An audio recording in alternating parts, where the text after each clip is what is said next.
At so ayan, hi guys! Welcome back sa channel natin. At ito ay pag-usapan natin yung kumakalat sa net na dalawang karakter na pinagsosospetsahang gumising sa Ancient Robot. So etong si Luffy ba yan o etong si Enel? So ayan, ay bago nga tayo magsimula ay katulad po ng dati, kung bago ka pa lang din sa channel natin ay huwag mo kalimutan mag-subscribe at pakipindot na rin yung notification bell para ma-update ka every time na meron tayong bagong upload. So yan lang naman po at huwag na nga natin patagalin pa. Simulan na natin yan.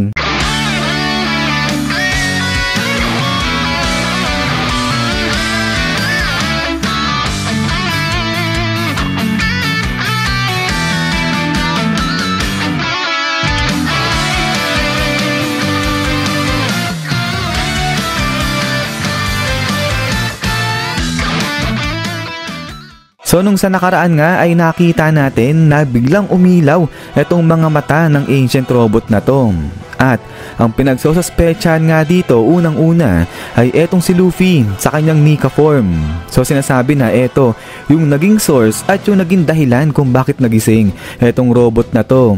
Pero ang tanong nga rito, paano nagising ni Luffy itong Ancient Robot? So para sagutin yan ay balikan nga natin itong sa simula kung paano na-trigger at kung paano na-activate ni Luffy sa unang-unang pagkakataon itong kanyang Nika form. So babalikan nga natin dyan saglit itong laban ni Luffy at saka nga neto ni Kaido. So naging super intense nga yung laban ng dalawa na to at eventually itong si Kaido ay talagang napuruhan niya ng husto itong si Luffy dyan. At dahil nga sa matinding pag-atake ni Kaido dito kay Luffy ay makikita nga natin na etong si Luffy halos mamatay-matay siya sa atake na yan ni Kaido. So in short ay naging critical talaga yung lagay ni Luffy laban dito kay Kaido. Pero dahil nga sa critical condition na nangyari dito kay Luffy, kaya dito na nga na-activate o na-trigger yung panlima na gear neto ni Luffy. At dito na nga rin unang nangyari yung tinatawag natin na drum liberation ni Luffy. So ayan nga, yung malakas na pagtibok ng puso ni Luffy at umabot ngayon dito yan kay Zunisha. So kaya nga etong si Zunisha ay napareact ngayon at sinabi niya na si Joy Boy nagbalik na. At then ay after nyan ay dito na nga nakita natin yung transformation na nangyari kay Luffy. Bigla na na-activate niya na etong si Nika form niya ngayon. So ngayon ganito, ang sinasabi rito na etong si Zunisha ay it's either naramdaman niya yung pagbabalik ni Joy Boy o di naman kaya ay narinig niya yung malakas na pagtibok ng puso nga neto ni Luffy o yung drum liberation nga na kung tawagin natin. So hindi natin alam kung gaano kalayo yung distance ni Zunisha at saka nga neto ni Luffy, pero enough yung tunog o yung lakas ng tunog ng puso ni Luffy para umabot dito yan kay Zunisha. So kaya nga ganito napareact etong si Zunisha ngayon dyan. So ngayon, anong connection na to sa paggising ng Ancient Robot? So balikan na nga natin etong robot na nga na to. Dahil katulad nga ng tanong ng marami ay di ba nga naglaban etong si Rob Lucci at saka etong si Luffy gamit etong kanyang Nika form, pero bakit hindi nagising itong Ancient Robot na nga na to? Eh naka Nika form din naman etong si Luffy dito nung labanan niya etong si Rob Lucci. So yung speculation na lumalabas dito, yung nangyari sa laban neto ni Luffy at saka nga ni Rob Lucci ay hindi raw naging ganong ka-intense. So kumbaga etong si Luffy nilalaro-laro niya lang daw etong si Rob Lucci dyan. Kaya yung tibok ng puso neto ni Luffy ay hindi ganong kalakas. So ibig sabihin yung kanyang drums of liberation ay hindi pa totally o fully activated ganyan. So kaya hindi yan umabot dito. So sa madaling sabi, kaya hindi nagising itong Ancient Robot sa laban ni Luffy at saka nga neto ni Rob Lucci kasi not enough yung lakas ng tunog ng puso ni Luffy para ma-reach itong Ancient Robot na to. So kaya ang sinasabi ng ilan ay hindi kaya kailangan ng condition para ma-fully activate ni Luffy itong kanyang drums of liberation.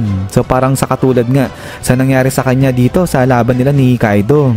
So parang ang sinasabi nila, etong si Luffy kailangan muna yata na mapunta siya sa critical condition bago niya fully ma-activate itong kanyang yung Drums of Liberation. Which is pwede naman, possible mangyari yan kasi nga nakita natin dito sa last chapter na sinabi ni Luffy na akala niya nga raw mamatay na siya dahil nga dun sa ginawa sa kanyang pagpapalipad ni Kizaru. Pero sa tingin ko hindi yun dahil sa ataking ginawa sa kanya ni Kizaru. Dahil yun, sa 2 beses niya nga kasi diba krinos yung barrier ng Egghead. So dun talaga nahirapan itong si Luffy, akala niya ikamamatay niya yung pag-cross dun sa 2 barrier na yun. At sa dulo nakita nga natin na yung Drum of Liberation na to ni Luffy nandito na umabot sa ancient robot na to. Tapos bigla na nga nagliwanag yung mga mata niyan. So of course hindi pa naman confirm kung etong Drums of Liberation talaga ni Luffy yung nagpagising sa ancient robot na to. Pero ang malinaw lang dito ay ipinakita naman sa atin ni Oda na yung Drums of Liberation ni Luffy ay eto tumutunog na kung nasaan siya, at pati dito umabot na nga yung tunog sa may ancient robot na nga na to. At so ayan yung sa side neto ni Luffy. So punta naman tayo dito ngayon sa side na ni Enel. Bakit siya yung isang pinagsosospetsahan na gumising sa may ancient robot? So ang pinagbasihan naman nila rito ay yung sa time na to na kung saan etong si Enel nga ay nakapunta na sa may buwan, at dito nakita niya itong sinasabi na parang ancient city na to. At itong ancient city na to ay binuhay naman ngayon niya ni Enel gamit nga itong kanyang kapangyarihan. At maging itong mga mini robots ng araw na to na kung tawagin ay automata, binuhay rin niya ni Enel. At in the end ay makikita nga natin na eto buhay na yung buong city, pati itong mga automata o itong mga maliliit na robots na nga na to.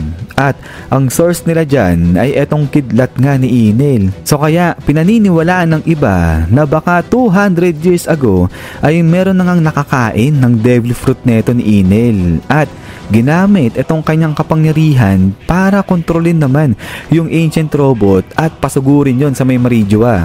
Kasi nga 'di ba sabi ng mga 5 elders na etong si Nika 800 years ago na nga na nawawala etong si Nika, samantalang yung pagsugod ng ancient robot doon sa may Marijua 200 years ago pa lang yung nakakalipas. So sa madaling sabi, etong si Nika 200 years ago ay wala pa nga siya, hindi pa siya bumabalik. At eto naman ngayon si Enel nagbabalik mula sa buwan o galing sa buwan para kontrolin naman ngayon itong ancient robot na to. At so ayan yung sa side sa mga naniniwala na etong si Enel ay nagbabalik na nga. Pero balikan natin itong ancient robot na to, na kung sakali lang naman na etong si Luffy yung bumuhay nga o yung nakagising dyan, ay baka pwedeng gamitin yan o kontrolin yan ni Luffy. Kasi nga diba nasira na si Vega Force 1. So since etong si Vega Force 1 dapat yung gagamitin nila para makatakas dito sa Egghead, ay since nasira na yon, baka etong ancient robot yung pwedeng kapalit ni Vega Force 1 ngayon. So baka lang naman yan guys, malay natin. Pero if ever man ay matindi, gagamitin nila etong ancient robot na to para pantakas lang. Pero yan nga guys, ay kayo ba sa tingin nyo ay sino yung bumuhay dito sa ancient robot? Etong si Luffy nga ba? Yung Drums of Liberation na nga ba yung naging source ngayon ng ancient robot para magising yan? O etong kidlat o etong kapangyarihan ni Enel? So babalik na nga ba etong si Enel? At so after nyan is yan guys, so hanggang dito lang etong video natin na to. At ayan ay hintay-hintay lang para sa mga hints, spoiler ng chapter 1093, at pag lumabas yan ay ipepresent ko na lang kagad sa inyo yan guys. So yan lang naman, at ulit ay maraming salamat. So lagi mag-ingat, God bless nyo lahat, at kita-kits tayo ulit.